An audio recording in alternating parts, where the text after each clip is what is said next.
Brazil ক্রিকেটে আমি national টিমে ইনভলভ হয়েছি, খেলতেছি আলহামদুলিল্লাহ। শুনে অবাক হলেন, চমকে গেলেন? আসার সময় কল্পনাও করতে পারি নাই ব্রাজিলে ক্রিকেট খেলা আছে। চোখটা নিশ্চয়ই কপালে উঠলো। ব্রাজিলের মতন দেশে কি ক্রিকেট খেলা হয় নাকি? কারণ ব্রাজিল তো একটা ফুটবলের দেশ। যেখানে বাংলাদেশের গৌরবের কথা, যেখানে বাংলাদেশের অর্জন, সেখানেই আছে ল্যাটিন বাংলা। এরকম একটা খবর দেব যেটা আপনাকে চমকে দেবে। ব্রাজিল, যে দেশটাকে আপনি ফলো করেন, অনেক বছর ধরে চেনেন ফুটবলের কারণে, সেই ব্রাজিলের জাতীয় দলে খেলছেন বাংলাদেশি দুইজন। শুনে অবাক হলেন, চমকে গেলেন, চোখটা নিশ্চয়ই কপালে উঠলো। এটাই সত্য, ব্রাজিল ক্রিকেট দলের হয়ে খেলছে কিন্তু বাংলাদেশের দুইজন ক্রিকেটার, এবং সেই দুইজনই আমার সঙ্গে আছেন, কাউসার খান এবং তরুণ।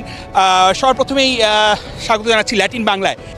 ব্রাজিল দলের সঙ্গে জাতীয় দলের সুযোগ পাওয়াটা কিভাবে এটা সম্ভব হয়েছে? প্রথমে বলি আলহামদুলিল্লাহ, ধন্যবাদ ক্রিকেট ব্রাজিলকে, আল্লাহর কাছে শুক্রিয়া। আমি ল্যাটিনের মতো একটা দেশে ব্রাজিল ক্রিকেটে আমি ন্যাশনাল টিমে ইনভলভ হয়েছি, খেলতেছি আলহামদুলিল্লাহ।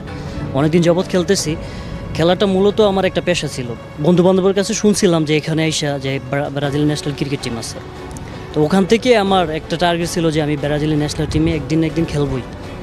অবশ্যই আপনি তো ব্রাজিল ক্রিকেট দলের নিয়মিত মুখ, তার সঙ্গে তরুণ যে আছেন, আপনি ব্রাজিল ন্যাশনাল টিমের হয়ে 2টা ম্যাচ খেলেছেন এবং স্ট্রাগল করছেন।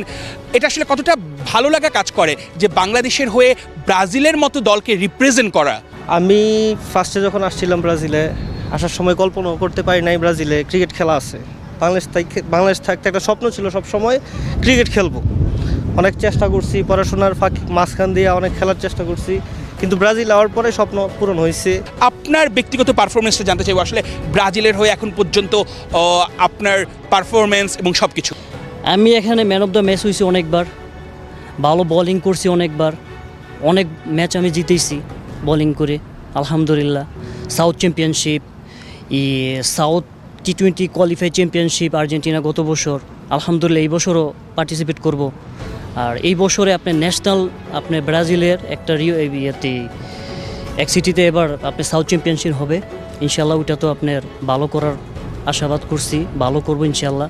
নিজের ব্যবসা প্রতিষ্ঠান বা কর্মের অন্যান্য বিষয়গুলোকে ঠিক রেখে তারপরেই কিন্তু আপনাকে খেলাধুলা চালাতে হয়। এই বিষয়টা আসলে কতটা কষ্টের বা কতটা স্ট্রাগলের?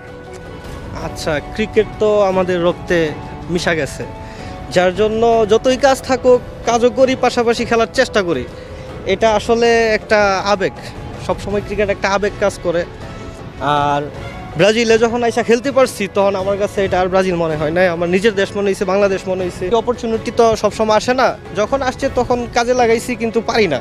বিজনেসটা কন্ট্রোল করা লাগে, পরিবারের অনেক ব্যাপার স্যাপার আছে, সব মিলায় টিলা আলহামদুলিল্লাহ। ফুটবলের উন্মাদনার দেশে আপনি বাংলাদেশের প্রাণের খেলা ক্রিকেট, সেই ক্রিকেটটাকে প্রতিনিধিত্ব করা, এবং বাংলাদেশের মানুষ যারা জানে আপনার পরিচিত, তারা আসলে কি বলে আপনাকে নিয়ে? ওরা সবসময় এগুলো খুব কম জানতো, ব্রাজিলের মতন দেশে কি ক্রিকেট খেলা হয় নাকি।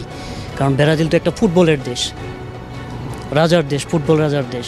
তো বাংলাদেশের মানুষ আসলেই এখনও জানে না যে ক্রিকেট আছে কিনা এখানে। তো অতটা আমার ধরা হয় নাই, আপনি ফার্স্ট এটা প্রচার করলেন, ধন্যবাদ আপনাকে। আর ব্রাজিল আলহামদুলিল্লাহ, ব্রাজিল বর্তমানে আপনি ক্রিকেটে অনেক আগে গেছে। আমি একজন প্রবাস বাংলাদেশি হয়ে ব্রাজিলে আমি ন্যাশনাল ক্রিকেটে আমি খেলতেছি আলহামদুলিল্লাহ, আমার কাছে বড় একটা কিছু পাওনা। অবশ্যই এটা নিঃসন্দেহে একটা বড় প্রাপ্তি। ধন্যবাদ আপনার জন্য এবং শুভকামনা কাউসার, এবং শুভকামনা ধরুন আপনাদের জন্য। বাংলাদেশের প্রাণের খেলা ফুটবল, বাংলাদেশের উন্মাদনা চলে ব্রাজিলকে নিয়ে, আর্জেন্টিনাকে নিয়ে, ফুটবল নিয়ে, কিন্তু সেই বাংলাদেশের দুইজন কিন্তু ব্রাজিলের জাতীয় দলের জার্সি গায়ে তুলেছে, এবং সেটার জন্য তাদের সব কিছু ঠিক রেখে তারা নিয়মিত এই খেলাটা চালিয়ে যাচ্ছেন। সেটা নিঃসন্দেহে বাংলাদেশের প্রতিটা মানুষকে কিছুটা হলেও গর্বিত করবে। ব্রাজিল থেকে অর্ণব বাপি, ল্যাটিন বাংলা।